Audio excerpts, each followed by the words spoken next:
times over, I shouldn't have been here. And I knew that at a very early age. And so since then, I've just kind of pushed myself to learn as much as possible. If you're looking for a reason to get out of bed tomorrow morning, stick around. You'll meet people who had a hand in serving a life 30 years ago and the man who's making the most out of it. His name is Andrew De La Pena. He turned 30 years old this year. He was born in California and has significant ties to North Dakota. At the tender age of 5 months, Andrew was in desperate need of a heart transplant. Word came from Fargo through the Red Cross that a 4-month-old had died from crib death. His heart had been resuscitated. It opened the door for a life-saving organ donation for Andrew. The challenge was getting the heart to California within hours.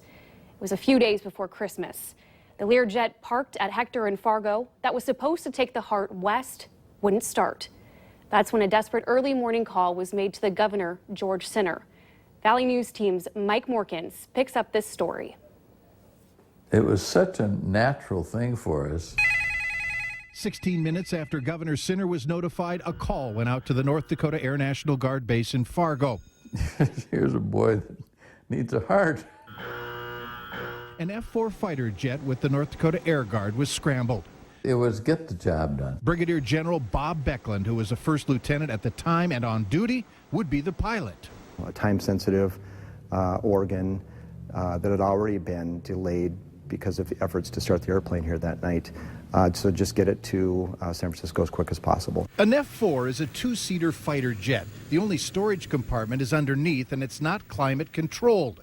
So the tiny life-saving heart was packed in ice and placed in a picnic cooler. It would ride in the seat behind Beckland. That night, I was going fast. I didn't go supersonic. Yeah. Because it was middle of the night, but as fast as I could go transonic. Beckland touched down in California. He handed the cooler over to a Stanford University ambulance crew. The transplant was done successfully, despite missing the 4-hour window. Well, here we are 30 years later, still talking about it. Yeah. So, and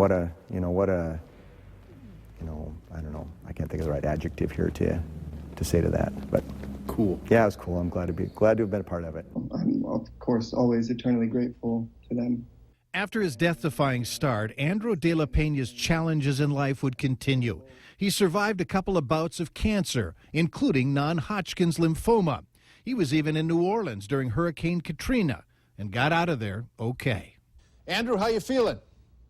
I'm good. I'm here in Amsterdam about to cook dinner. Been living here for about 1.5 years. Right now, Andrew's living in the Netherlands, where he just finished his master's. He told me he's working part-time and trying to finance a PhD.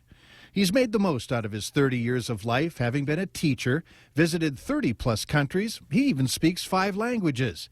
He says he's always trying to find a way to serve people. I try to live a good life and spread good energy and happiness with everyone. This guy's carrying it on himself. He's doing the things that you'd hope he would be doing. And so that's pretty good reward. And that's the kind of pledge that brings a smile to the faces of those whose quick response saved Andrew's life. It wasn't like it was a trophy either. It was just like somebody wanted me to help. Mm-hmm. And that's kind of the way we carried on. The highlight of my career has been able to meet Andrew and watch him become a spectacular person. Both the Brigadier General and the former governor acknowledged the many men and women from the Air Guard, the governor's staff, and hospitals in Fargo and Stanford University who had a hand in this life-saving transplant. One more thing. The next time you're at the Fargo Air Museum, look for the F-4 that's on display. On one side of the cockpit, there are names. You'll find First Lieutenant Bob Beckland near the first seat, and on the back seat, Andrew De La Pena and Michael McCann. Michael was the 4-month-old boy whose heart continues to beat in Andrew's body. Christine? All right. Incredible story. Thank you so much, Mike.